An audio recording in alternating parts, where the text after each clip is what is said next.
Okay, welcome to episode 154 of an Evolving Man podcast. Today I'm excited to be speaking to Dawn Stalwood. Dawn is a corporate and commercial lawyer turned leadership counsel and chief integrity officer, and the author of Beautiful Leadership, with nearly 3 decades of experience advising boards, founders, and senior leaders. She speaks about integrity, ethics, empathy, governance, and the human dimensions of leadership, particularly in moments of pressure, transition, and technological change. Welcome, Dawn. Thank you very much, Piers. Nice to be here. Yeah. So, how I would love for us to begin is for you to share a little bit about your journey, please, Dawn. Sure. How did you get into writing about this book, but also, some of your path over the last 30 years? So let's start with I'm the tender age of 51. Uh, Age 50 was a pretty transformative year for me in the sense of I felt a bit of legacy. So Mm. that's why I decided to write the book. So we'll backtrack a little bit from that. I qualified as a lawyer in the mid to late 90s. Unusually, I qualified as a corporate lawyer and a notary public. It's quite a rare breed. There are only 771 notaries in the whole of the UK compared to, I think, about 200,000 solicitors. So I had something that was a little bit unique, which helped me gain access to a lot more leaders and boards and management teams than I probably would have had I just gone down the road of purely corporate commercial law. I then practiced in the city for a while, made partner in a large regional firm, and then in 2010 decided to step off the partnership track. I'd become a partner 5 years before, but decided that partnership was not for me and entrepreneurship was. So I became an entrepreneur and set up two businesses at that time. One was called what is now Floodlight Business, which is an integrity platform where we help clients with deals, growth work, transitions, crisis. And I work directly with the CEO office typically, or the chair, and or their management team. And then the second business was a dedicated notary business for corporates and their executives. So I've really enjoyed the last 15 years of being an entrepreneur and a small business leader in my own right, because it's given me an awful lot more empathy rather than just theory towards the leaders that I'd served in the previous sort of 15 years of my life. And the book came out of a faith and ethics conference that I attended a few years ago, where the topic was beauty in business. And I was asked to speak on beautiful leaders. And in doing that, realized that I actually had a framework uh, that could possibly help people choose to be that beautiful leader, by which I mean transformative, inspiring, galvanizing. And so the book was born, and that was about 18 months worth of effort. Huge undertaking. I hadn't realized just how much you have to put in to write a book. Yep. Um, and I am definitely changed as a result of writing it and thinking it, because of all the memory work you have to do. There's a lot of self-awareness, introspective work that you have to do when you're writing a book, I think, when you're writing a book like this. So I think I'm better for it. And I have a very long list of to-dos. And that Mm. brings you up to date. Thank you. Wow, fascinating journey. And we were saying before we started recording that our time in London overlapped slightly, Yes. working different places. I think where was I? I was Blackfriars and then Fleet Street, Oldwich for a while. So I was Holborn and Fetter Lane. So yeah, not far from Okay. where you are. So Yeah, not far. Holborn was just up from Yeah, a Oldwich, I couple of roads think. across. We may have Yeah, yeah. even we may have even walked down the road to go to Sandwich and cross paths, but not realise it. Yeah, I'm sure. I mean, I used to commute to Waterloo for a period of time, and I'd go up towards Oldwich, and then trying to think where else. And I also live North London, so I would come But down. my commute was into Waterloo, so there you are. Oh, there we go. Probably even, yeah, probably even more likely that we would have crossed paths. Yeah, wow. So I was listening to some of your other podcasts, and you were talking about the different, did you say 19 different forms of or categories of leadership that you talked about in the book, or Yeah. what are So some of these things, so let's just help your listeners and your viewers in terms of just quickly unpacking what beautiful leadership is. So, beautiful leadership is a play on words. Fundamentally, it's a framework that you can personalize. And it takes the word beautiful and it breaks that down into 9 qualities or attributes that make for a beautiful leader. And each letter is one of Mm. them. So they're mnemonic devices. And leadership takes us into the 10 practices or disciplines that help us build our impact. So if you look at beautiful as the foundation and you look at leadership as the scaffolding to build your impact, you put the two things together and you've got a framework. And again, leadership is also a mnemonic. So, a little bit of a spoiler alert in beautiful, B is for brave, E is for empathy, A is for authenticity, and the back end of the word, F is for faithfulness to role, U is for unify, and L is love to serve. And in leadership, L is listen to learn, E is execute. And if you take the last 4, which I think we might touch upon a little bit later in this chat, you have S for space and setting boundaries, H for hold, I for improvement, and P is practice with purpose. So you can see how you can make it what you want it to be for yourself. It gives you a very malleable framework. But fundamentally for me, I think those 19 help Mm. us to be the sort of leader we would wish to follow. Mm. And there's a really in the book I talk about that we should check ourselves as leaders. And the way that we check ourselves is to say, would I like to experience the way I lead? Mm. Mm. And that's quite a provoking question because the answer may well be no, or not always, not when I'm under pressure, not when I am uncertain, not when I feel let down. There's lots of reasons when our leadership lapses and we Mm. become a lesser version than we would hope to be. So that's the key question: is would I like to experience my own leadership? Mm. So Yeah, that idea of pressure, I have noticed that certainly in my clients, it's almost like some people say pressure really helps to bring out your best, but often pressure brings out almost our conditioning that whatever we learnt as a child, or maybe we learnt from other leaders as we were growing up. I was looking at something from the CMI last week, the Chartered Management Institute, saying that 82% of leaders receive no formal training in the UK. absolutely, it's And I'm in like, really? and it's worse than that. If you that report is called it's called Why UK PLC Needs Better Managers, and it's a Mm. fantastic report because it gives leaders and management teams a springboard from which they can have an honest conversation with their stakeholders, with their shareholders, to say, hey, we've got a problem here. Mm. Like you say, 82% of managers felt that they were ill-equipped, hadn't had training. The number goes up into C-suite. So in C-suite, the number was closer to 90 something percent. And the CMI refer to it as the plight of the accidental manager. So if you then relate that to us and our experience, if you think about all the places that we've worked and all the people that we've interacted with who are leaders, the vast, vast majority of people who lead or who have led us and us as leaders ourselves are imperfectly formed. Mm. That report tells us that we've all got work to do and that we're all imperfect. Mm. And yet, you know, we show up trying to be everything and fail, which means we feel guilty about failing everything and everyone. And equally, it's very hard for people to be on the receiving end of leadership that's not fully equipped and fully capable. And that's a problem. And it's here in plain sight. It's everywhere. Mm. That's a Mm. great report actually to cite. Your listeners and viewers would do well to read that report. It's a very, very good report. Mm. I'll have a look for it and I'll put it into the Mm, description.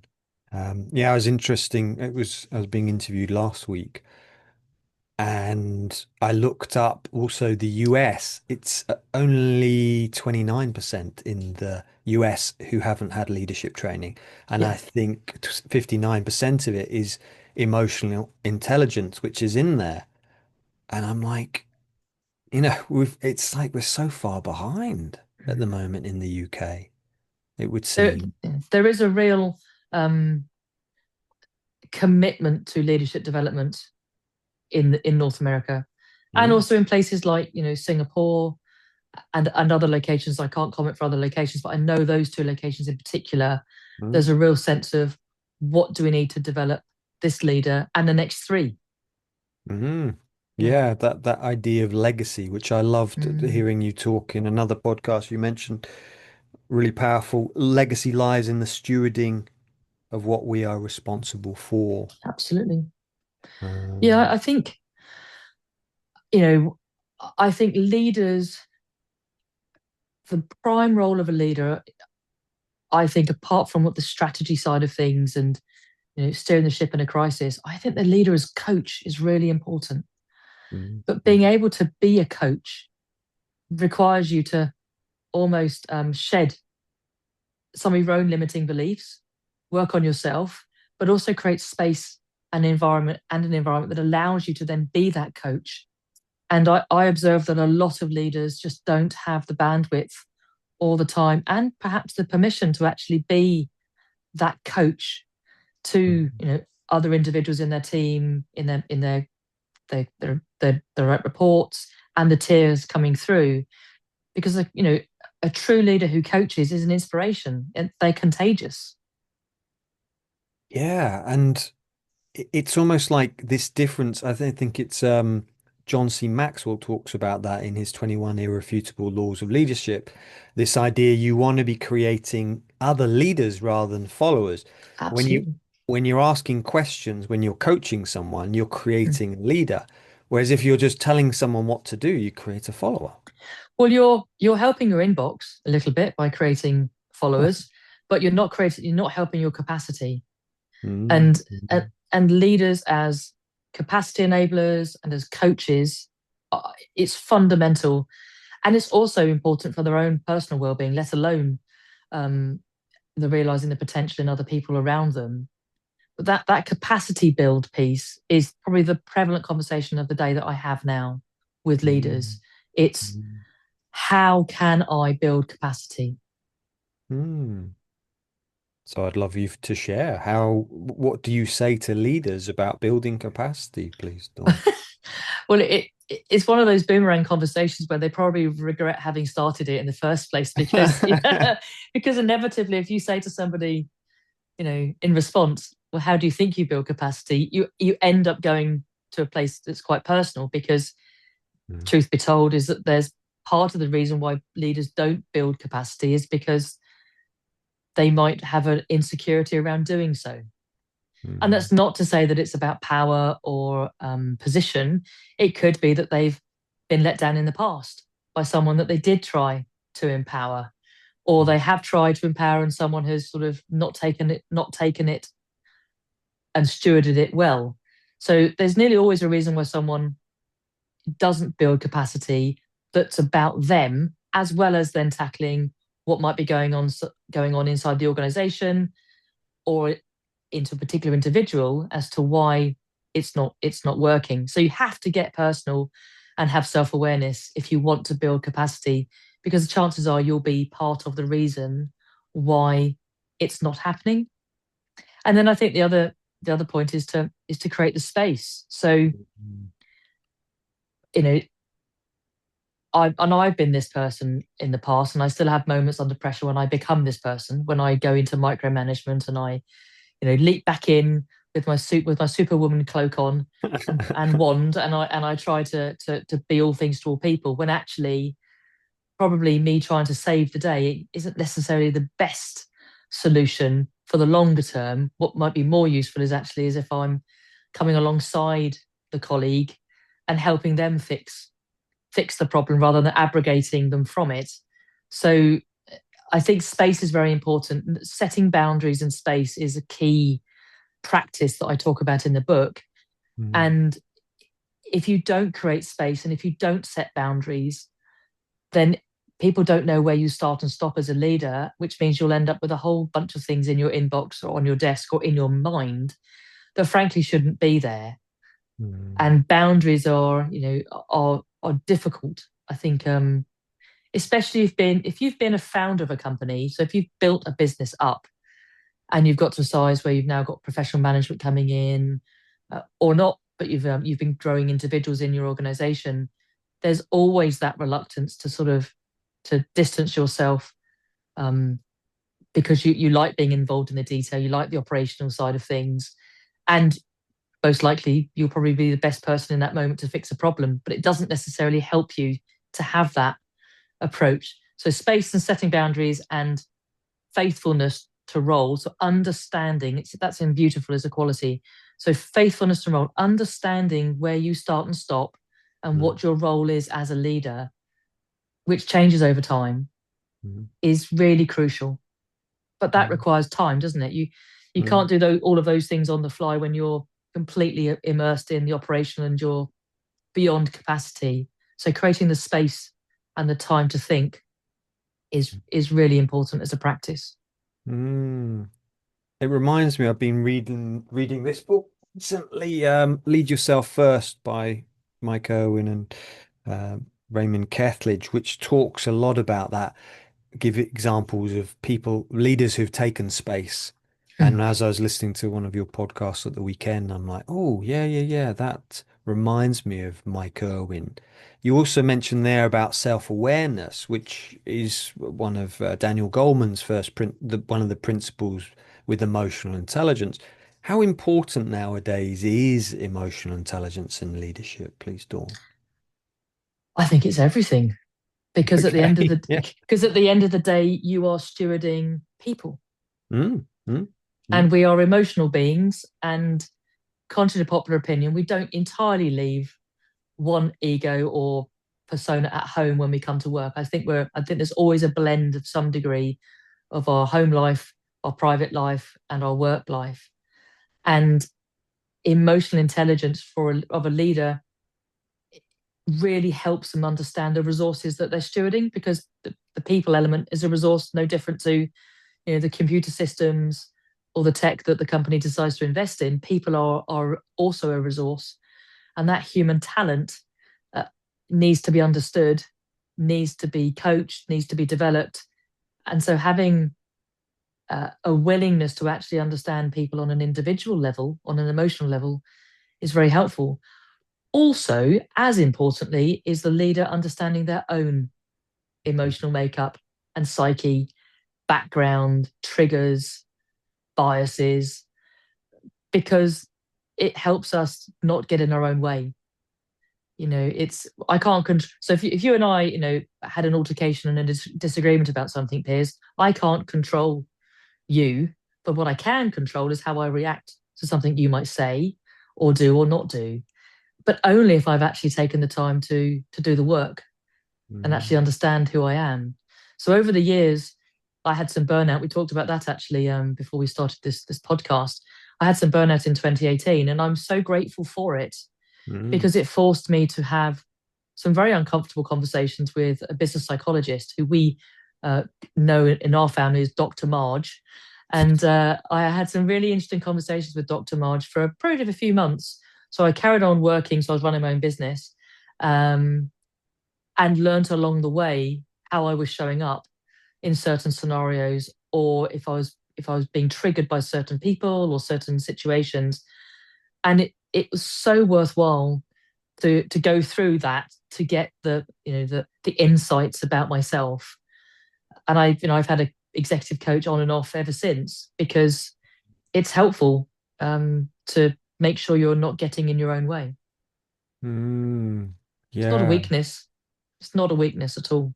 No, and you mentioned before we began talking about vulnerability, often as leaders we feel that vulnerability is quite a bad thing. Again, I was looking at a statistic last week saying something like 60% of leaders say that showing vulnerability is not necessarily wrong, but is not a good thing. And actually, what I understand from Jim Collins or Raymond Kethledge, no, vulnerability is really important because you're then going to be able to model. I think part of the challenge is that word, isn't it? You Mm, know, if we go back to the CMI report that said most of us are accidental leaders, Yeah. So if you're an accidental leader, there's a risk that you're going to be looking over your shoulder at any given moment, Mm. wondering whether someone's going to work out that actually you shouldn't be in the job or in the role, or that maybe you're not as equipped as they thought you would be. So that brings a level of vulnerability in your imperfection. When the truth of it is, we probably need to stop talking about vulnerability and reframe it as transparency, Yes. because that's a different word entirely. You Mm. get to the same place, but I think it's easy. It's an easier word to get your head around. I feel less vulnerable thinking about being transparent than being vulnerable in a conversation. So I think transparency is very powerful. And unless you are transparent, so for example, if you are an individual who has got a headcount resource issue, and what's happening is your team or you are covering up the gaps by putting your finger in the dam like the Dutch boy did in the story many years ago, all you're doing is actually hiding or concealing from your stakeholders, your board, really the truth of a problem. Whereas Mm. what they would want is transparency. When I talk to my leaders when we're dealing with crisis that might have come out of a problem or a mistake, they never turn around and say, well, it's a good job they didn't tell me. Their frustration is that they didn't tell me earlier. Yeah. So transparency is a different way to think about vulnerability. And I think it gives us more permission to be vulnerable by being Yeah. transparent. And I love that. It reminds me of Kuzen and Posner in the Leadership Challenge. They talk about these 20 principles. They give like a test. I can't remember if it's up to 1 million people. It might be in a different one, 100,000. But a lot of people given this test of 20 principles. What are the most important seven that you want in a leader? Number one, 92nd percentile, so 92% of people put that in, honesty, Yeah. transparency. It's Yeah. like that's what we want from a leader. Yeah. So no surprises then in beautiful. The T in beautiful is T is for transparency, but the U before it, the U before it is U is for unpretentious and uplifting. Mm, And unpretentious is another word for humility. And yeah. so to be honest is to be Mm, humble as well as mm, transparent. And if you are transparent and humble, so mm, you're unpretentious, you're showing where you start and stop and you know where you are limited, that in itself is an uplifter because it encourages mm, other people to be brave, to model the fact that they too can say, hang on, I've got a gap here, or mm, I'm not quite ready, or could I have some time with you? Can I do some shadowing with you? mm, So all of these things in the beautiful framework is about creating opportunities for a conversation so that you can be better equipped. mm. Yeah, I love that humility. Mm. Yeah, I just think it's so important. And I don't know, it almost links in with the transparency. Sometimes we hide because it's like, well, I might get humiliated and Judged. judged. And actually, I think it was my wife who used to say this idea that humiliation and humility. So sometimes I'd say, oh, I feel a bit humiliated. She's saying, Piers, where are you not being humble? I'm like, oh, yeah, Oh, that's good. I like that. You should have her on as a guest. I have. She actually passed away last year. So Oh, I'm yeah. sorry. No problem. I had her on at number 50. But yeah, I always What a gift, remember. though. That's a fantastic that's a great way to check yourself, isn't it? Oh, I feel humiliated. What are you not being humble about?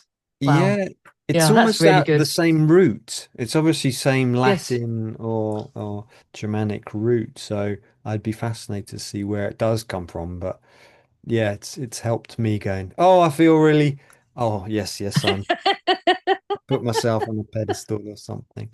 So Well, I think the problem is that leaders are put on pedestals. I think about my church background, and pastors get put on pedestals, and then mm, some mm, pastors have spectacular falls from grace, and actually we shouldn't have put them on the pedestal in the first place. In some ways, it was an unkind thing to do. Mm, because it's a very lonely place to be on a pedestal. yeah. And leadership is lonely like that. Even in a board, you think of you think of a board as a team, and Mm, often they don't operate as a team at all. They often operate as reporting activities, but not, there aren't very many boards I've come across over the years where there's complete transparency between the various C-suite members. They're not completely honest with each other in terms of what's going on, how they're feeling, what they're struggling with, asking for help. And that's very sad, because if you mm, can unify, then the power of a team and the power of a board is enormous. mm, mm, mm. Do you see this? 'Cause I I set up a company last year. I've been working with leaders for a number of years, but set up this group coaching, Compassionate Leaders Global. And one of the things we do weekly with leaders is we do check-ins. Because I get a sense, and I've seen the figures, that a lot of leaders feel very isolated. Yeah. And it almost sounds like these board members, it'd be really good for them just to check in, going, today's been quite difficult. So it brings in that connectivity. Do you see that emotional intelligence and that communication much in boards I, and s- C-suite? I don't see it in entire boards Mm, across all of the C-suite members, if you like, but I do see it in pockets of boards. mm, So, I'm just thinking at the moment, I've got one board where the company secretary checks in with the HR lead and with the marketing lead. There's another one where the group CEO checks in with the deputy CEO and the CFO.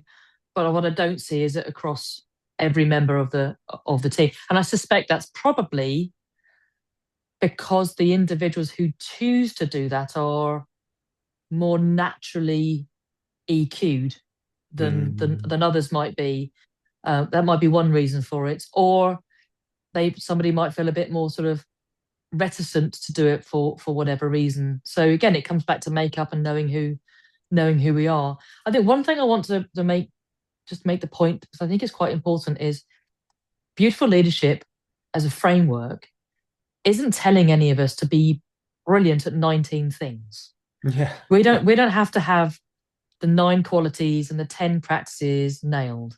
The important thing is that we understand of those qualities and of those practices, what are our superpowers, what's within our wheelhouse, if you like, Mhm. and then what are our Achilles heel, or what's our kryptonite. And then as a leader, you steward that and you go, okay, what do I need to make my leadership whole? And so if you have somebody else within your C suite or your team who is very gifted in collaboration or is very good at working under pressure, then in those moments, they are your superpowers and you harness that Mm, into leadership as a whole. I think sometimes leaders are under the false assumption that they need to be all of these things, yeah. and they don't. They just need to make sure that the leadership of the organization can be all of those things. Mm, And I know a number of leaders who have been really smart with that. They've identified their gaps and they've actively hired people who are very opposite to them, but mm, are absolutely what's needed to fill in the gap. That's really clear, really clever thinking. Reminds me of Lincoln. Again, I'm really enjoying this book here, Leadership in Turbulent Times by Doris Kearns Goodwin. And she said, she says in there that when Lincoln chose his government, that he chose people who were just the most brilliant people in America, but they didn't particularly like Lincoln. And they were like, but they're your opposition. It's like, yeah, but they're the most brilliant Yeah. person. And he had all of these skillful people, and yet by the end of it, and she says she uses the word emotional intelligence, because he had that, he was able to bring them on side because he defended them and he protected them, but also he would connect and have Mhm. one-to-one conversations. And it's It's like, yeah, amazing. it's like like one of the words that when you write the book, when you write a book, you end up sort of having words that you really like. And Yeah. one of the words that I found I really liked was the word galvanize. Mm, mm, And I think that's what leaders do. Leaders, apart from setting the vision and the strategy and being the inspiration, it's also about galvanizing the sum total of the resources, particularly the people. And mm. I think that will become even more important in an AI age. Yeah. That's going to become a key. The art of collaboration and the ability to galvanize people who don't necessarily agree or come from different backgrounds, different approaches is, it's going to be a differentiator, I think, for organizations. Mm. Interesting. Zach Cass, who is one of the former managers at ChatGPT, at OpenAI, he's often asked, what's the number one skill you say to people? And I was thinking, well, it'd probably be programming or something along those lines. He says soft skills, empathy, wisdom. Absolutely. And it's Absolutely. fascinating that that's what's going to be left, Yeah. those soft skills, the relationship building. So my old university is Kingston University in London. Mm, And so the gentleman called, I can't remember his name, Stephen Spears, he's the dean mm, of the university. And a few years ago, they started something called the Future Skills Report. So they went out to, a very large cohort of corporates and their leaders and asked the question, what 10 skills do you think your organization, your workforce needs to have for the next decade, let's say, to be sustainably successful? And the results have come in for the last 3 years or so. And it's absolutely fascinating. Just building on your point, in the top 10 skills, I think only two of them are tech IT related. All the others are what we would have put on our CVs as being soft skills, interpersonal skills. And in the top five, if I remember rightly, the top five included critical thinking, collaboration, adaptability, mm, and mm, fascinatingly, resilience, which I thought was really interesting. And the reason it's interesting is that Kingston University made a commitment that basically said these top 10 skills that have been identified by employers, future employers, we owe it to our undergraduates and our graduates to make sure that they are employable. So we're going to equip the graduates and undergraduates with as many of these skills as we can during their time with us at university. And so they hard bake access or opportunity to learn some of those skills or to practice some of those skills into every undergraduate program. Now, that's the only university that I know of that's doing that. And I think it's a very clever strategy for future, for basically for future proofing employees. That's a brilliant idea. It Mm, reminds me again of Cousins and Posing this idea of having shared values that if you bake those in, those top 10, it's not just going to be an abstract. Oh yeah, but you're actually doing it from day to day. yeah. I think that's really key. And I love that only two of them are those top 10 are kind of tech or IT.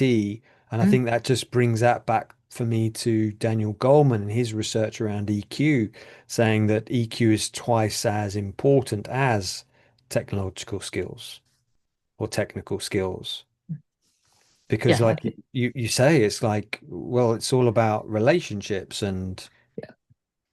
But it's you know, like it's almost like things have gone topsy turvy in a way because you cast back to when you were applying for jobs, in your early 20s. I remember having to put on my CV IT skills, that I that I could find my way around a computer. That I Excel was that, 97. that I was tech literate. I was happy to say, teamwork, all the soft skills. I would Mm, happily put my bullet points on my CV for those, but actually, the IT skills was the thing that I needed to prove. Fast forward now to generations coming into the workforce, they're tech native. They've been born into tech. They know no different. And for them, what's going to become important on their CV is not simply there'll be an assumption that they are, very, very tech savvy, but what they will need to prove to their employers of the future is that I'm also this, this, and this. in terms of interpersonal skills. So that's really interesting that it has literally turned, on in 40 years, 30 years, it's turned on its head. Yeah, it is fascinating. And it almost feels like, I can't remember the name, is a Stanford professor or Harvard professor saying that AI will take over that left brain, kind of com complicated thinking, but the complex side, the relationships, it won't be able to No, deal with. So that's what's really going to be left. And it almost feels that, you know, that's what the skills we need to be developing. And a lot of the younger generation don't necessarily have as much kind of connection with that because of access. phones Yeah. and access. Yeah, and now I feel very sorry for youngsters now trying to get jobs, trying to get Mm, internships. You know, there ha we were blessed to have lots of opportunity really by comparison in terms of mm, being able to mm, practice some of these skills and being given a chance of employment or work experience. You know, even just getting a week's work experience as a high schooler now is just so difficult. It's a great shame. mm. Yeah, yeah, yeah, yeah. So, I mean, we've talked a lot about different things here, but how much of leadership is about skills and strategy, and how much comes down to character and self-awareness? Just like a typical lawyer would do, I'll hedge my bets and tell you that it's both. And it's not a cop out. I actually think it is both. I think they're complementary, they're complementary, they're not replacing. Mm, So I mm, think you do need to be about strategy and insights and vision casting. But you also need to be about, am I a leader that someone's going to want to follow? Am mm, I a leader that is going to inspire? Am I modeling a set of behaviors and practices that is going to future proof my organization for the next two iterations of CEOs who come and sit at my chair in my chair at my table. So I think that it is both of those things, but I do think that there is a need for there to be greater emphasis on those EQ, self-awareness, and human-centered leadership attributes that we've touched on, because that is what will differentiate the leader and help the leader use AI in an augmented way that's really effective. mm, You know, there's a bit of me that's terrified of AI, and then there's also a part of me that's quite excited by it because of the opportunity it gives to free up leaders mm. from the things that they get bogged down in. Yeah. And that to me is the exciting part. I was on a podcast last week talking about what does power and AI look like, and one of the things that we touched upon was, you know, ethically using AI not necessarily to take someone's job away, but to help someone become more productive in their job. Maybe that's how we should use the power piece in terms of how we decide to use AI. It's not necessarily about replacing jobs. It's about increasing efficiency, increasing productivity, maybe extending someone's potential. That's the exciting part of AI. And within all of that, human-centered leadership and management skills aren't going away ever, I don't think. Mm, Well, I hope they don't anyway. I hope we don't get so clever with AI that we do start to diminish the human-centered leadership, because I have a strong belief that we are designed for work, mm. and work is about human flourishing. Yeah, yeah, yeah, yeah. Thank you. I had a train of thought then, but oh yeah, I guess a question I have as we've been sharing today is just about the importance we're hearing of emotional intelligence, about, developing both sides, the vision, strategy, but also character, self-awareness. A lot of my audience have been to boarding school where they've learnt that emotions are not important or they've suppressed them. If we've trained 82% haven't really been trained in leadership and they've just followed the person before them, what are the steps for them to start developing that if they've always learned, oh no, you've got to suppress the emotions, EQ's not important. but actually it's now rising to the surface. What would you suggest to someone who's CEO, C-suite, he's she is really interested? What do I do? I think the key thing is that they identified that actually they want to approach it differently, Mm, mm, right? Because unless you've had that epiphany, you know, you won't be able to make the change that you want to be, or it won't be the change you want to see, as it were. So I think if you've had that awareness that, oh, actually, there's a different way of us of doing this, and I want to be more empathetic.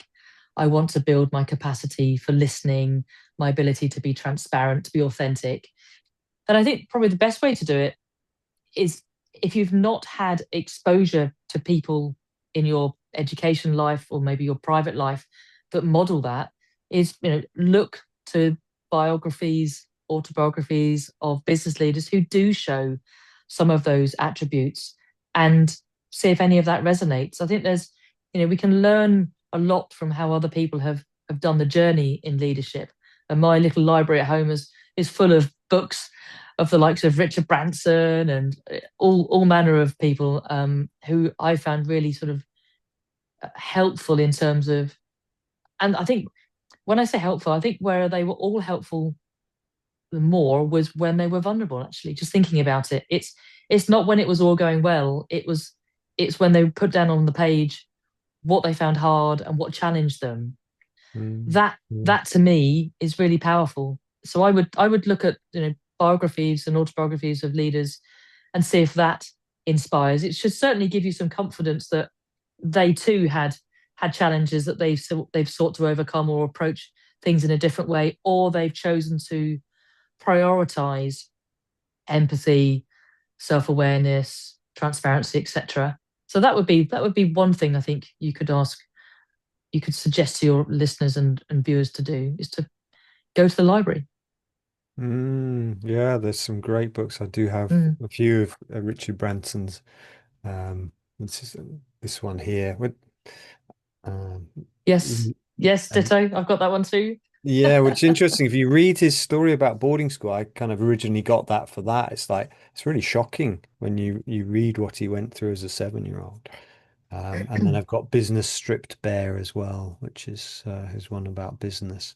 And I love how he talks about, criticism. Don't criticize your staff. It's like praise them. And I'm Mm. like, yeah, because we often can do that. And I mean, as I kind of think into EQ nowadays, I almost see it's a competitive advantage. People are like, well, I don't, it's soft, or it's like, no, no, no, no, no. No, Staff retention goes, all of these figures, it's like a competitive advantage nowadays, I see. I think it is a competitive advantage. I also think it is, how you will attract talent. Yeah, yeah. Because if you think about the generations coming through now, I think they do have greater emotional intelligence than maybe generations before, as a general rule. Mm, I think they are purposeful. I mm, don't think they necessarily buy into perhaps what we bought into when we were growing up in our early careers, which was, I know for myself, if somebody was in a position of authority, then they were in a position of authority and I did what they said, yeah, yeah. regardless of whether I actually respected that person or not, or believed in the vision. It was that they had the job title and I would do as I was told. I'm not convinced that the savvy generation coming through are going to have the same view of the world. And so then you have to earn respect. And and that's a different thing. So leaders needing to earn the respect of the younger cohort coming through puts us all a little bit, uh, back to school in a way, because we have to check in on ourselves to make sure that our leadership style is authentic and will be respected. So we have to Mm. earn it. Yeah, and I've heard this often. I mean, for me in the 90s, I remember working in the city. It was like very much command and control. Never Yeah. spoke to my leader. It was like he might say something to me once a month, but it's like, oh, stay away. And now the younger generation, I'm hearing if they don't engage with the mission or the why, Yeah. they just leave the company. They don't Mhm. stay. Whereas for me, it was like, oh, I'd stay for as long as I could. But Yes, now I it mean, seems to be totally changed. and that's probably a podcast all on its own. What does loyalty look like now?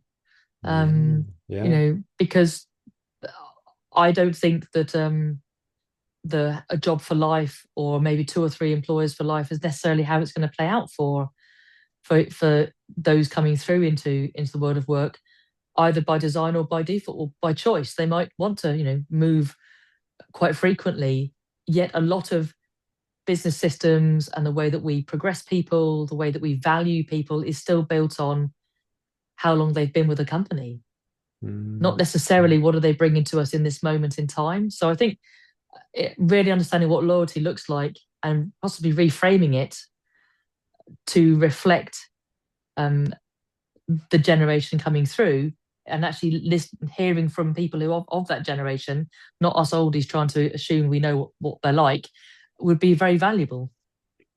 Yeah, yeah, yeah, yeah. Thank you. Yeah, I've got many different avenues and stories. I'll stay with a few more of the questions.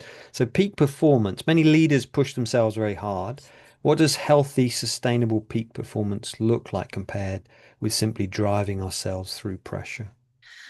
So if you think about sports people or musicians at the top of their game, as it were, or performance ability, they deconstruct who they are, don't they? They Mm. deconstruct everything that they're about in terms of every element of their performance, and then they put it back together again. So they really understand what it means to be purposeful in the practice of music or in the practice of their sport. And I think that's what um, peak performance that's sustainable looks like. It's actually deconstructing yourself with that self awareness and introspection, having a coach or a mentor or a psychologist, and actually just understanding who you are in different scenarios, including who you are under pressure, and then working on those elements that maybe make that sort of those pressure cooker moments very fraught. So, and some of that might be operating model within the organization, or it could be your own personal, operating model. Uh, I know that I've had an operating model over the last 28 years or so that's been always on, always available, and push through, push through, push through until you can't. Mhm. And in mid-December of last year, I had a health crisis and landed myself in hospital for 10 days with a stress-induced bout of pancreatitis and gallbladder issues, which resulted in surgery about 5 weeks ago. But it was absolutely down to me having a sustained period of pressure and not having the best operating model towards that pressure. So I'm living testimony to actually understanding the need to really hone in on what peak performance can look like, and then taking the steps to make sure that you are put yourself into the best possible position that you can. I think leaders who prioritize capacity building and empowering others and space. What do you mean by capacity building So for those who are capacity listening? building is building capacity in yourself,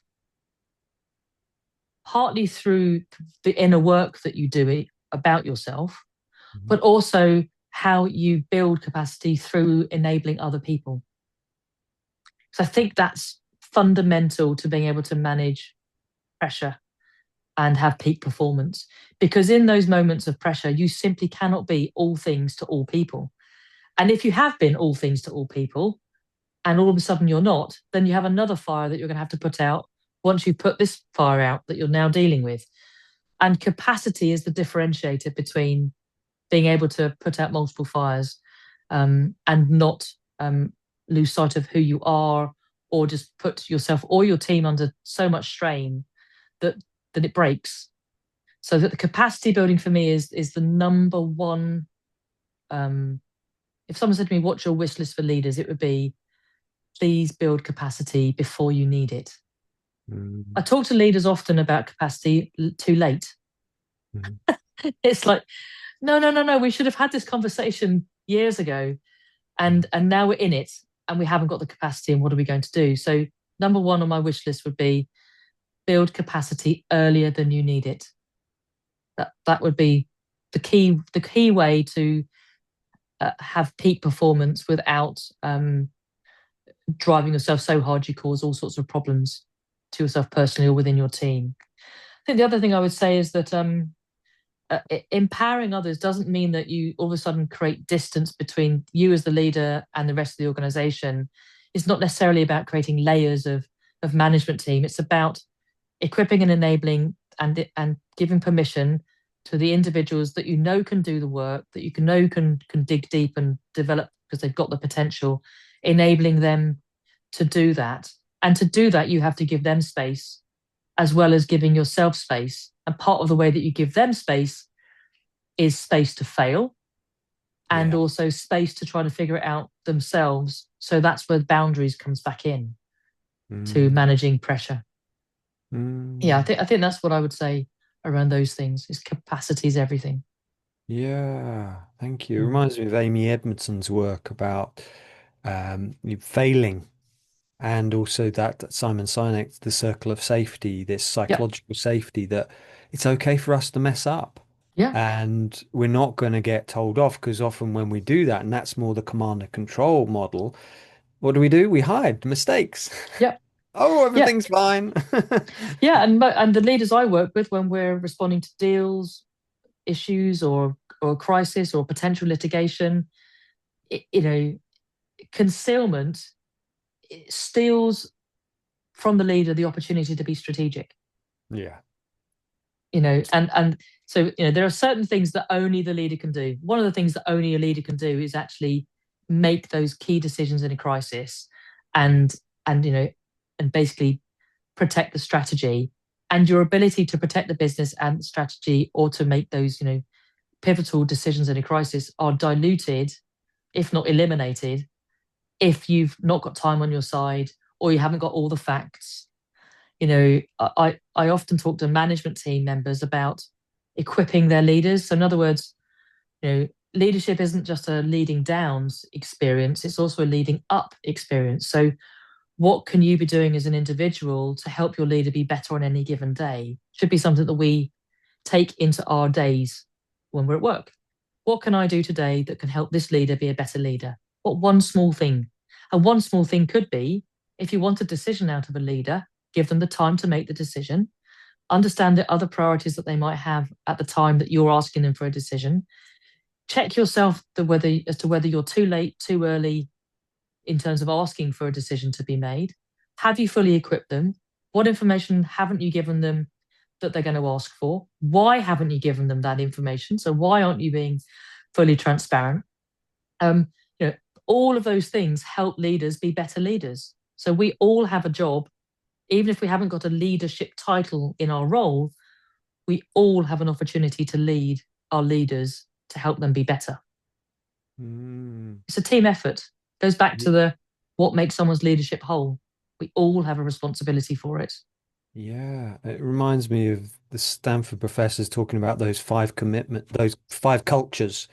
And the number one was the commitment culture, that everyone's involved. Again, it's that circle of Yeah, safety, that it's like we're all engaged, yeah. and they're the companies that would always thrive, according to their research. The bureaucratic, autocratic, or the technocratic, some would work, but often not all the time. Whereas the commitment, everyone's engaged and going up and going down.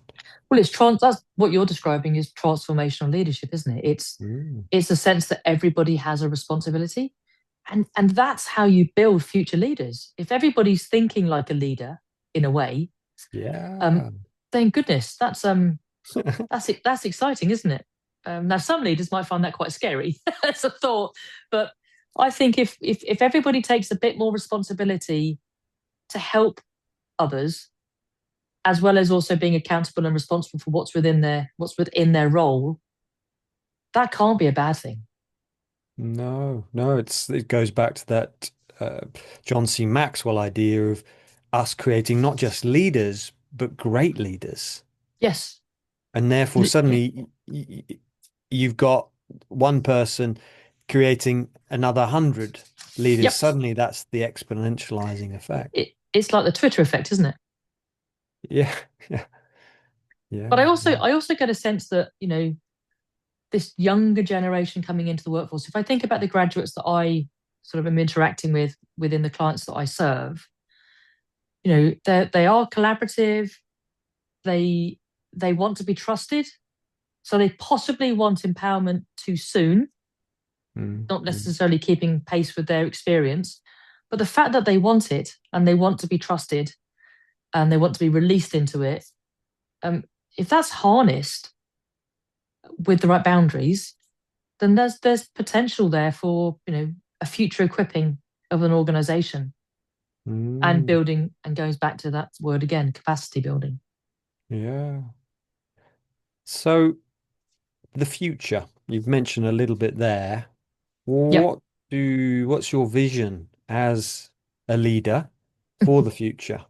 What is the future of leadership, but also, what needs to change, what needs to be brought in your opinion?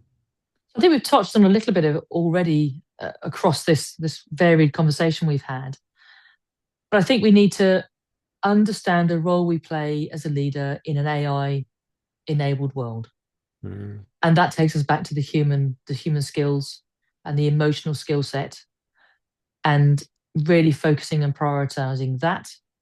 So I think that's the key thing for me. I mean, I could be very corny and say, well, the future I think is that everyone should be a beautiful leader and should follow the 19 steps of the framework. And I say that sort of bit tongue in cheek, really, but maybe maybe I'm maybe I'm slightly being truthful in that as well, because if you Mm, were a beautiful leader and you did follow those 9 qualities and the 10 practices, by default, you mm, will be a leader who can sit alongside AI in a really effective way and can also receive the benefit of your role being augmented by AI, because if it's done well, it can release you into the work that only a human-centered leader can do.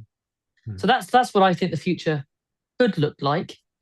I think whether it does or not is dependent upon decisions that organizations and their stakeholders make, how they integrate AI, what they use AI for, what they prioritize. Let wouldn't it be great if we became the 26% statistic that you mentioned earlier in terms of leadership development and leaders feeling very equipped for leadership versus the 82%. So that would be, maybe that could be the future of leadership. The There's lots of conversations around the future of work at the moment, and mm, that's also quite interesting. There's a lot of talk around people wanting to be experts and collaborative experts, and not necessarily leaders. And so, my question there is, well, why don't you want to become a leader? And mm, what is it in our generation or generations before us? What have we modeled so badly in leadership that makes someone repel from the notion of growing into their leadership potential? Because I mean, no doubt that people have that potential, but if there's a reluctance to become a leader, then that's a problem of our time for us to resolve. Because what will happen is that we will end up with a vacuum of leaders, and I can't see leadership being done entirely by AI in my lifetime. Um, so that's something I was reflecting on over the weekend preparing for this. Was, you know we've obviously done something wrong in terms of how we're modeling leadership. mm. If people are saying, no, I'd rather not. Yeah. And it's knowing what it is that we've not modeled. So it goes back to that, would I like to experience my own leadership? Brian Chesky, the CEO of Airbnb, had a great quote, which I included in the book. I'm trying to see if I can find it because I wrote it down. That's right. He said, your culture is the behaviors of the leaders that get mimicked all the way down to every single person. So Mm, I guess that's our question, isn't it? It's what should we be modeling and what shouldn't we be modeling to mhm. help future generation of leaders put their hands up and say, pick me. Yeah. Beautiful. Beautiful. So, as we start to wrap up, is there a final thing that you've not shared you'd like to share to people? I will do a plug for my book if that's all right with you, Of Piers, course, just to please let you know. do. So the book Beautiful Leadership, it's available on Amazon, and it's also Mm. available via thebeautifulleader.com. And if you buy the book, if you're based in the UK and you buy the book from thebeautifulleader.com, I get the pleasure and joy of being able to write your name and a little personalized note in your own copy of it. So beautifulleader.com or Amazon. And the only other thing I would just say is that um, none of us are perfect. We Mm. are all imperfect leaders. We all will have difficulties, and there are always areas in which we can improve. So we have that in common. And the more transparent you can be, uh, and the more you feel you can ask for help or seek support, whether that's through a coach or a mentor or a business psychologist or even a neighbor who's had an interesting career or dive into a book as we talked about earlier, take those steps to help you sort of grow into your potential and to feel less isolated as a leader, because leadership really matters. It can be a beautiful thing if it's done well. Yeah. Well, bless you. It's been a real pleasure speaking to you And today. to I've you, Piers. really enjoyed the principles, and it's like, yeah, to really see leadership. I sense it's very positive moving forward. It's something's changing, and it's for me a very exciting time. So, Absolutely. so yes, please do. I'll put a link into the description for beautifulleader.com and to Amazon. Please do go and buy Dawn's book and read it. So, thank you. Thank you very much. Thank you. Yeah. Take care. Bye bye. Bye bye.